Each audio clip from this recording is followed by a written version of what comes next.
You. Hi, sweet Gwen. I Oh, miss you. I miss you. I just love seeing that smile. It's been a crazy couple of years, so this is really fun. I'm glad. I missed people so much. Yes. Well, where are you calling from? Are you in California tonight or I Hawaii? am in San Clemente. And Nice. so I have, unfortunately, now 3 dogs, and finding dog care has become a huge burden. So everyone goes to Hawaii and I seem to stay home with the dogs. You're like, I am here, the dog sitter. But actually, I get more writing done when they all go. And I have less dinners to make too. If I Yeah. go to Hawaii, I cook a lot. So you guys go. Really? That's so funny. Yeah, my husband was gone for a couple of weeks and I realized I love cooking, but I was like, oh, I'll just make one thing and eat it for like 5 or 7 days. And that's it. I don't need anything else. No variety. That's perfect. Well, Jane, yes, as you mentioned, it's been a few years since we've had a chance to see you. Do you mind telling our readers, I know most of them know you, but just to give us a little fill in, tell us a little bit about yourself and what got you started writing. Well, I started with Harlequin Presents. I've written about 40 Harlequins for the Harlequin Presents line, the white cover ones.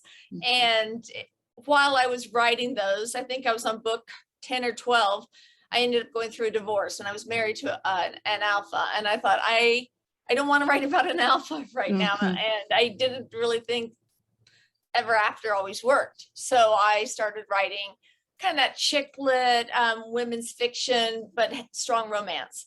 And so I wrote my first in 2004, Frog Prince. And then I was literally the day before, I got the phone call about Frog Prince. I was on a plane the next day to Hawaii. I'd already booked it because it was my first Easter without my kids. And I went over there to try to finish a book for Harlequin. I think it was like The Sultan's Bought Bride or something. And I was crying my eyes out because I'd never not had my kids. My boys were like 8 and 5, 8 and 4 back then. Yeah. And so I was over there and crying every day on my keyboard, crying. And I had met some lovely people. And long story short, there were a couple that had both survived the Holocaust. And they had met afterwards. And they lived in Vancouver, BC. And they would come to Hawaii every couple of years and bring all their kids. Some lived in Switzerland, some lived in Canada. So it was a really interesting family. And they kind of included me in their group.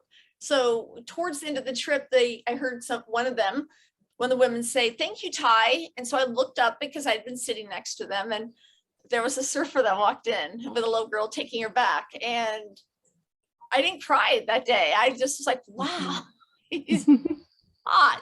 Look at this smoke show. And he looks kind of dirty and nasty but hot. Like I was 40 and hormones must have been going crazy. So anyway, I interviewed him. And the rest, as we know, became a book and then a movie. And my husband, many years later, we have a son. And that's pretty amazing after 18 years. So Flirting with 40 is how some people always know me. And for years, people would say, "Can you give me Flirting with 40 again?" Editors would say it, publishers, readers. But I have to say, I've only once had my heart broken open and my life changed that much. And that was by my surfer guy. And I don't want to risk having it broken open and lose him. So I'm like, you know what? You got Flirting with 40. And now we have Flirting with 50. But I have also in those years started Thule Publishing. So I work with Thule. We do film, lots of Hallmark, the sweet stories and more. So I stayed busy, but I'm so excited about, I'm going to grab it. I'm so excited about this book because I've been writing, I've been prolific, but it's fun to be back in a bookstore. And featuring characters, Paige is almost 50. The heroine in November's book is 58. The hero's 62. And they're hot. Wolf is so hot in that book. I don't care if he's 62. He'd be 82 and that man is like hot. So there are some men that are just that sexy, man. There's one down the street. This is, and I know this is probably being recorded, so I shouldn't say that, but my husband's always like, "Are you looking at him again?" And I'm like, "I don't even know his name, babe." And he said, "Is that the guy in your book?" And I'm like, "No, you're the guy in my book." But it's funny how your brain, at least the writer's brain, can see something and it starts creating that story. And I love those what ifs because even though I'm 58, I don't feel 58. I don't feel like an age. And the idea that stories and romance and happy ever afters are really for the 20s and 30s, I don't get that. So I think I'm really fierce about love belongs to all of us, and feeling good and feeling attractive and desirable. So much of that is in our brains. It's not just our bodies. And so I'm having fun with the series. I really hope readers show up for it, because let's face it, it's business, you know, and Cindy at Berkeley's my editor has been very clear. If we get the support, there'll be more from me. And if there's not, there's not. But I'm a big girl. I love Flirting with the Beast. That's November too. So it was so exciting to see the flirting theme back with your name. Like, I know that there's got to be that push and pull of, it's such an iconic and such a important part of your career and your journey. And, at the same time, because of that importance, you kind of could be scared, but also very overwhelmed by it. Like, can you talk a little bit about that reflection period and what made this the right time to sort of like make yourself ready to do it? Well, I didn't want to do it, Gwen. I really didn't. I had these books are longer than a lot of my Thule books. I've been writing shorter, a little bit sweeter books with lots of emotion. But I didn't feel like there's any monkey, on my back writing for Thule. I just write what I want, and I've had good sales, and I have great readers. So many of my reader friends came out tonight, and I was so excited to see them. But this idea, and it came through film, actually. Lifetime talked to my film agent and said, we would love to see a Flirting with 50 from Jane. And I wrestled with that, and I'm like, so I started to write a book. It was same characters. And then the film side, my agent came back and she said, you won't get hardly any of the same money because of the way film was structured. It's, blah, blah, blah. So really you should, if you want to use the same title, come up with something new. And I said, I have nothing. I don't. And so we left it for quite a while. And then I tried to write something. And then my editors were, my literary agent pitched it, and they're like, no, this isn't quite it. Why don't you try something else? And I was like, I'm kind of done. I don't really have ideas. And then I got an idea, and it's so funny. I really resist it. I keep telling myself I'm going to slow down and do less. And then my brain, but I think what happened is I realized I have a friend who inspired Paige, but it was this thing where I see her, I've known her since we were 15. She is one of my best friends, like Paige. And I worry about us. Like when I started this, I didn't know, my husband was in great health. I thought, and we're going to have this forever. And I kept thinking about her, like, how's she going to grow older alone? Yeah. And I felt so lucky that I didn't have to do that. I felt so lucky that I'd have a partner for driving across America in our 80s, maybe get a trailer and see all the sights, and so I just wanted her to feel loved the way I feel loved. And so I created a hero who I thought my real friend would like if she met him. And so my friend still hasn't read the book. So I don't. Oh, I was about to ask. No, I think she's afraid to see what I wrote. But anyway, and the hero is inspired by a cousin of mine who is one of the world's leading scientists.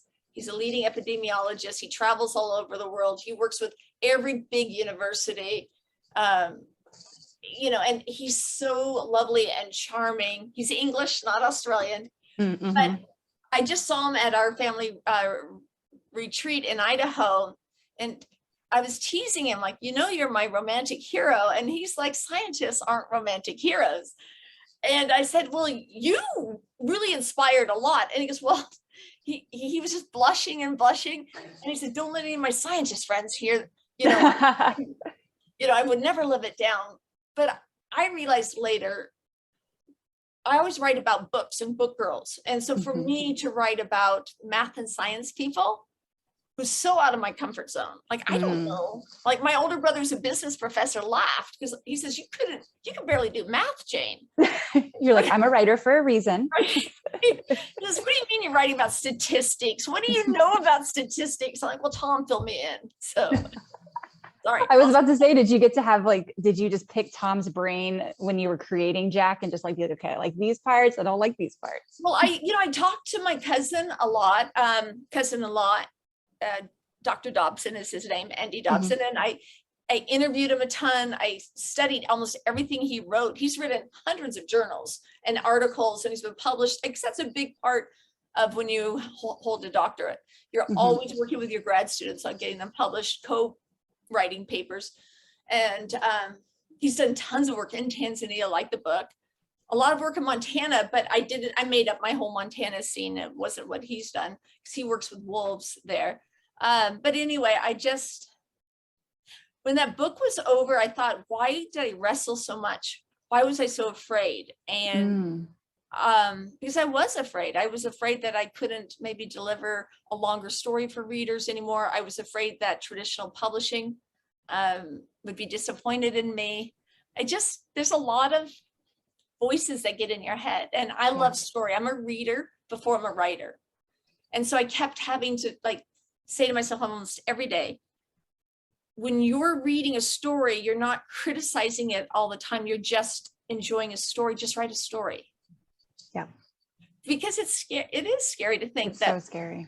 People can, and my readers who like my voice and like my stories, that's how I got it through. I said, write for the people who like what you do. Don't worry about those who don't like what you do. We can't please every reader, and we shouldn't. Exactly. And you have so many readers who love what you do and you're craving that or hungry for it. I think, what I've enjoyed again about these older characters, in this book, and as well as a lot of my Thule cowboys, because I love cowboys, and they don't have to be filthy rich. They're just, they're cool, they're smart, they're loving, they're loyal. But what I've loved with them is I love sexual tension. I love chemistry and sparks. But honestly, at almost 60, I don't need thrusting. I really don't. I don't feel like hands sliding everywhere and into crevices. Like I just don't need it. And so, when Sarah was asking about what do you read, and what's the last thing you read? I read a lot of, Julie Clausen and inspirationals. I read a lot of kind of some of the Mormon writers because they focus on characterization. So as one writer says, she writes about the drawing room, not the bedroom. And I want to know how people feel, and I want to know how their lives intersect. And it's not that sex isn't amazing, but I don't know. I think at this point in my life, if I had to be single, I would want a best friend and someone who's in my corner more than someone who's, seducing me with his eyes. Very true. There's like so much opportunity and diversity for these different, the evolution of how people find themselves in relationships. And I think that readers are, I appreciate that because as I've aged and as I've now been married for almost 4 years, but we've been together for 10, and it's like, it's different. It's still love. I mean, obviously I love my husband, like he can hear me right now, but it's richer and deeper. And it's not just about like, we saw each other from across the room and it's just sex. Like there's something enriching about that. And so then seeing that reflected in books and with older characters, especially, I just think it's so important. Well, I spoke with my mom earlier. She wasn't able to join us at the last minute because of health stuff. I mean, she's in her mid 80s, and my husband's dad is 90 and he just had heart surgery yesterday. But my mom, because we all know this, but as you get older, you begin to lose people. And my mom 2 weeks ago lost her godson, who she loved dearly, as her best friend's son. And she just, lost a goddaughter yesterday. And she was so upset. And she said, you expect maybe my friends, but when you start losing, your age change. And so I was just trying to remind, kind of comfort, but you realize that life is so fleeting. It really is. And so when we read something, we should read the authors we enjoy. We should take care of ourselves so we have more life, but not be bummed if you eat something you love. Exactly.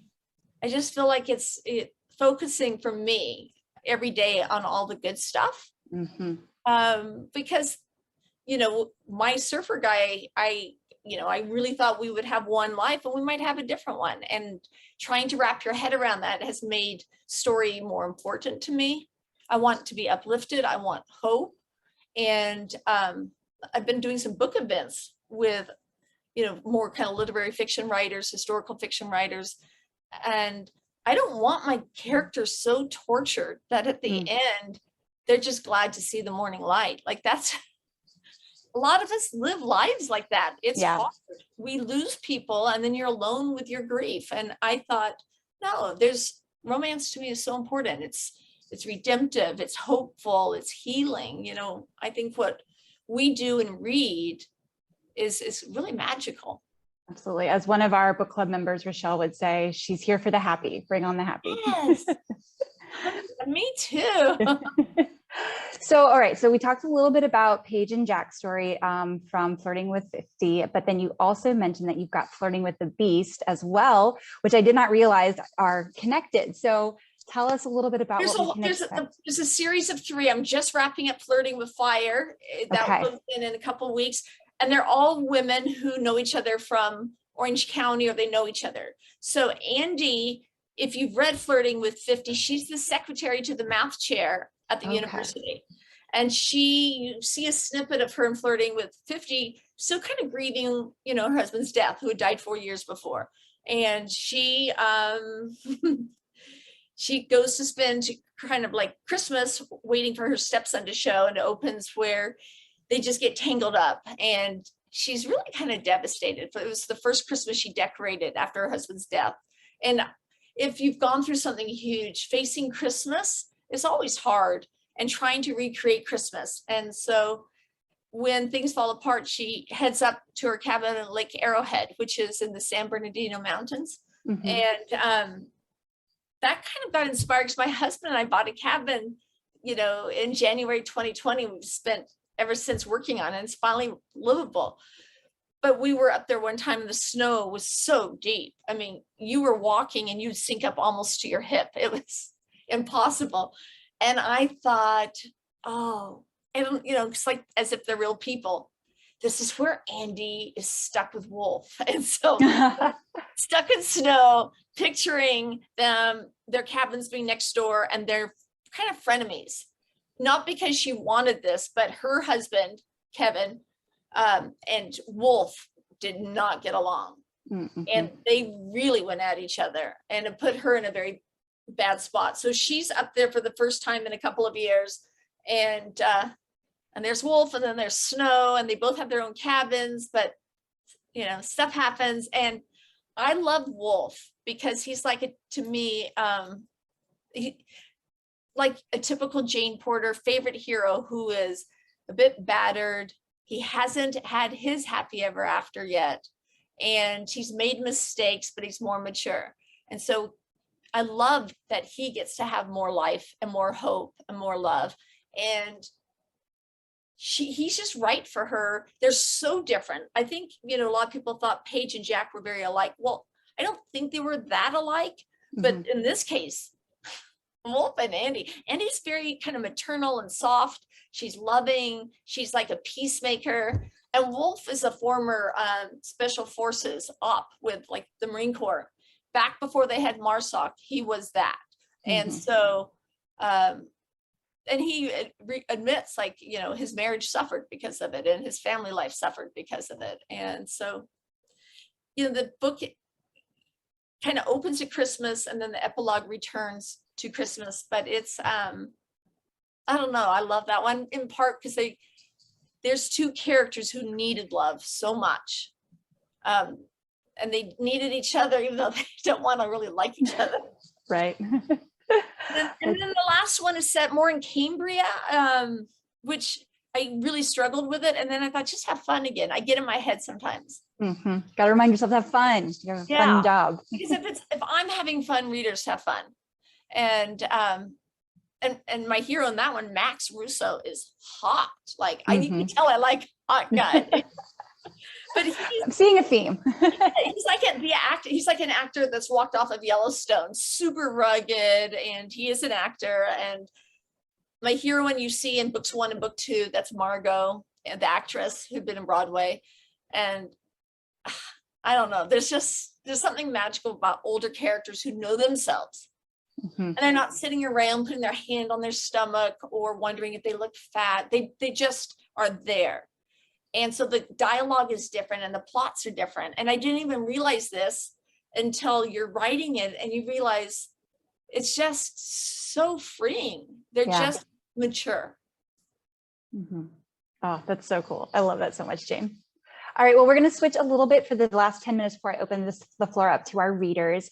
We're going to just play a little game of fresh facts. So these are just little fun questions. Answer them how you feel. Okay. How important are tropes to your writing process? Love tropes. All right, I really do. What's your favorite trope to read?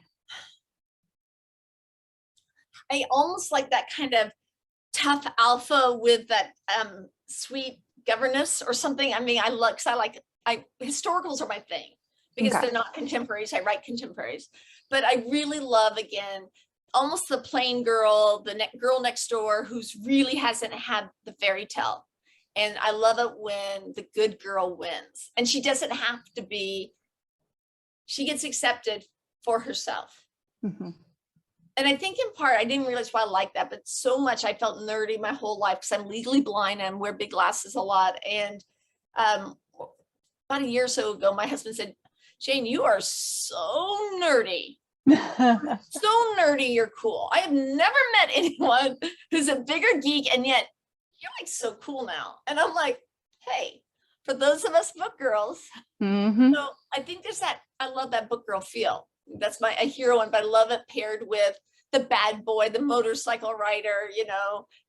It's kind of the classic Harlequins in many ways. I love, because there's a fairy tale aspect. I love it. I love it so much. All right. What is your favorite genre to read? Historical romance. I love the Victorian era. I love Regencies.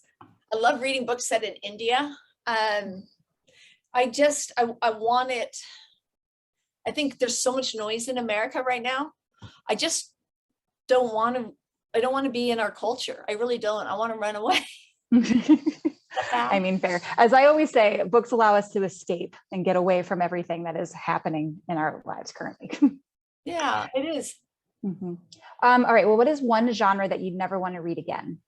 Oh, like that horror. I forget the name of the author. I read one where it opened with a man mutilating a family and terrible things happen. I don't want to read where women are hurt or killed. Or that's fair. I agree. Okay, let's see. What is your favorite time of day to write? I need to do it in the morning. If I don't start in the morning, it pretty much doesn't happen. So sorry, go ahead. No, I was just saying, but that means I have to get my youngest, who's now 13, off to school or out of the house because he's so sassy. Oh my God. I just died a little bit. I was like, he's 13?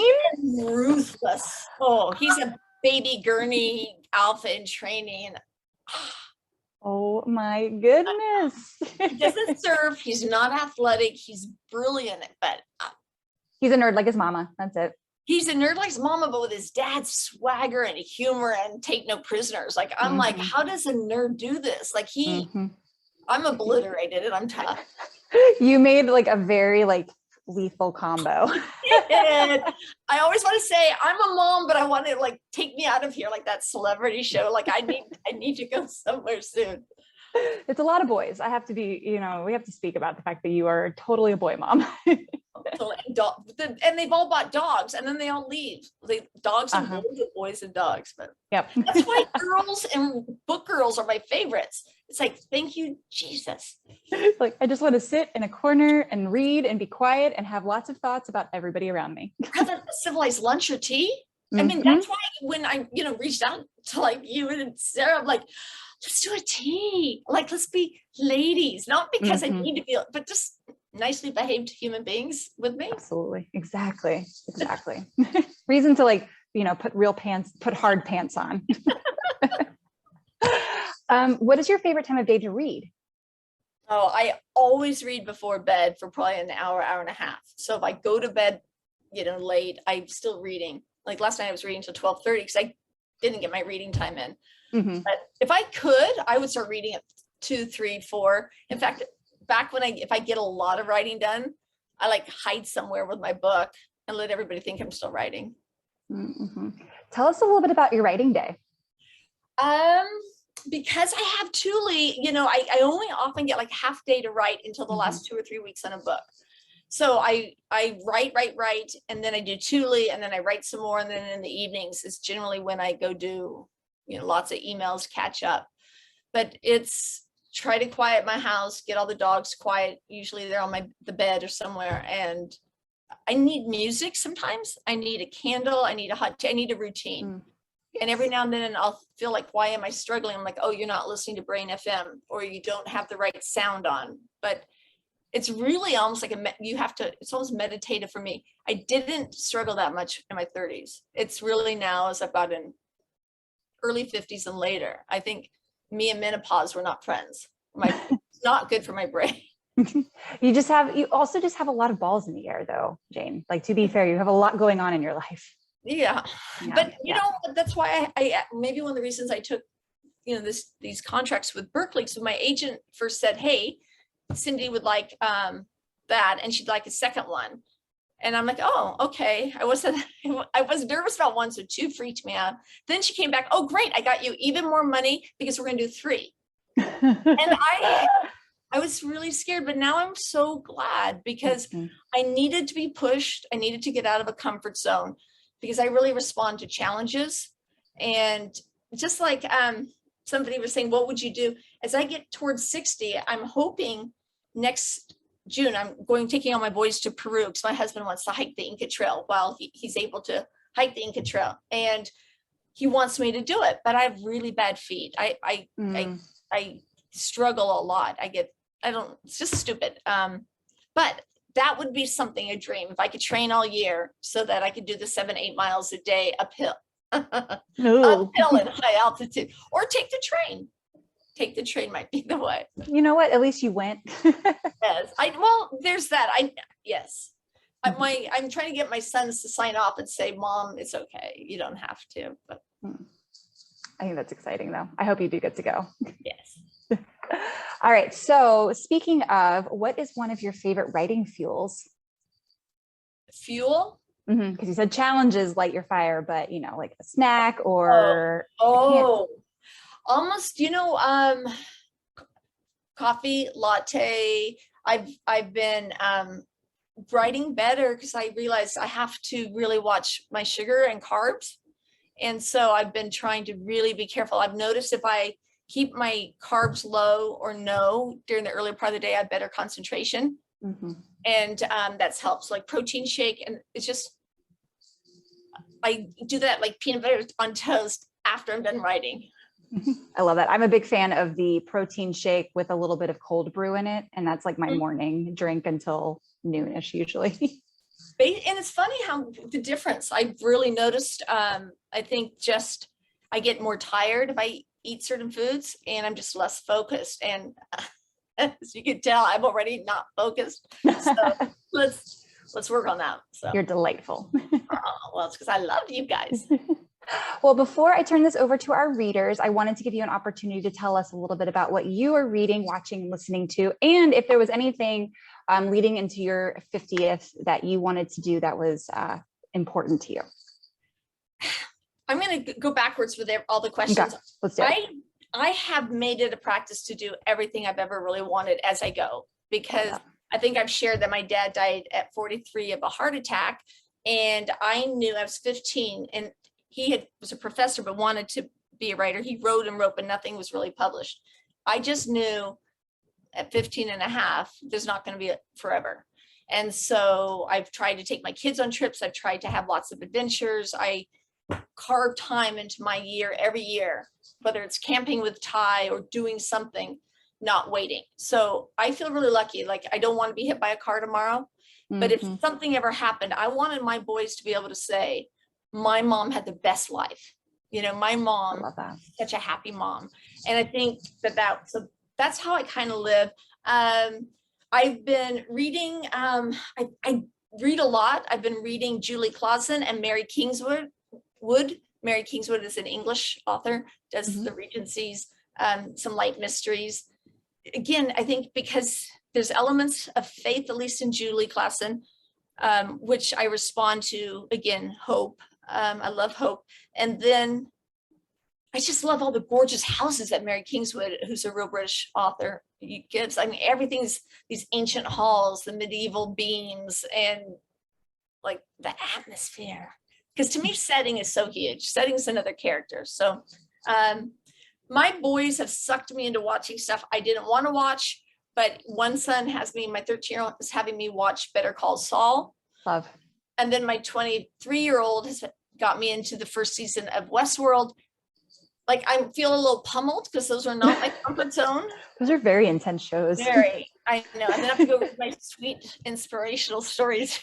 But I realize as they've gotten older, they, you know, if that's the way I can get them to spend time with me, then but what I have to do, and they know it now. They're like, "Are you looking at the plot, Mom? Are you reading the next episode?" So, you know, and I'm like, "Yes, I am. I read everything if it's going to be scary or violent, so I know when people die. I just need to know." So. I learned that the first season of Game of Thrones when you know, it was just a chopping block, and I was like, I need to know who dies. Like, I can't commit to this show. I got to know. There was one point I started to watch. My son said, "It's not that bad. You'll be fine. This isn't bad." And it was early on in the season, I think, but this family was they were lovely, and the mom had made soup or potato soup, and somebody said, "Mom, this is the best something," and all of a sudden they come through and they kill everybody. And I was like, they were just so loving, and they're dead, and I was out. That was it. Yeah. That's all. You're like, I'm good, thank you. Because, you know, one of the boys even said, "It's just a story." And I said, "You forget, I write stories for a living, and I get immersed in it. It becomes so real. It's like I'm in the middle of a 3D movie all the time. And I don't want to be in an IMAX film of violence. It's just, let me out." It's like what, so especially like you absorb the emotion so much of it. I think that's what I forget who said she was reading the Kidnapped Christmas Bride, or whatever that book is. And there's certain books, that was again one of my favorites, where people are really beat up and they really, really have been through it. And Trey Sheenan in that one had really been through it. And the heroine had terrible tragedy in her life. And I think I like it kind of off the page by the time I start my book. So they've been beat up, they've had the tragedy. And then by the time we start the book, they're ready for healing, not for murder, rape, and mayhem. And they're in the recovery phase. They're ready to start. It's not to say that's not good for, that's not great writing. I just, you know, I had a lot of tragedies young, and it doesn't feel okay to me. It just puts me right back into real life grief. It's finding that right balance of, you know, of giving it, but then also like recognizing that it's entertainment. And sometimes those things can be so violent that you're like, this is supposed to be entertainment. And I don't know. Well, and I think that's an interesting, because what's entertaining for others isn't always entertaining for me, but I'm fascinated by the plots often. I'm really intrigued. And so that's why sometimes I watch these shows, because I went to UCLA for theater arts. I grew up doing a lot of acting, and I love, like, I've just been fascinated by like Westworld. Like, that's crazy. And the whole moral ambiguity of things and the ethics, like, these are brilliant people. How do you come up with something like that? So I'm like always torn. So I try to know ahead of time, just because I kind of want to know what brilliant creative people are doing. So absolutely awesome. All right. Well, Jane, how can readers stay in touch with you after they watch this video? Well, I'm not always on Facebook. I should be writing. I have a personal Facebook page. I have a business page that I check every day. And I have a Facebook group too. I think there's just 900 of us or so, but I'm trying to be more interactive, because I got shy for a while and it's hard to like be out there. But my readers have been like my backbone. They've helped me through so many things. And many of them, those who came tonight, they know like my last year has been really bumpy, and their support and their friendship is everything. It's why I keep writing. But I'm on Instagram. I think it's author Jane Porter. A lot of me, you can find me as author Jane Porter, Jane P. But I'm really, you know, if someone reads something or emails me, I always answer. And if you haven't heard from me, it's because I didn't get it maybe, so try me again. I avoid Twitter for the most part though. That's fair. It's a cesspool over there. That's where I live. All right. Well, Jane, thank you so much. She is going to take a couple of questions off the video record from our readers.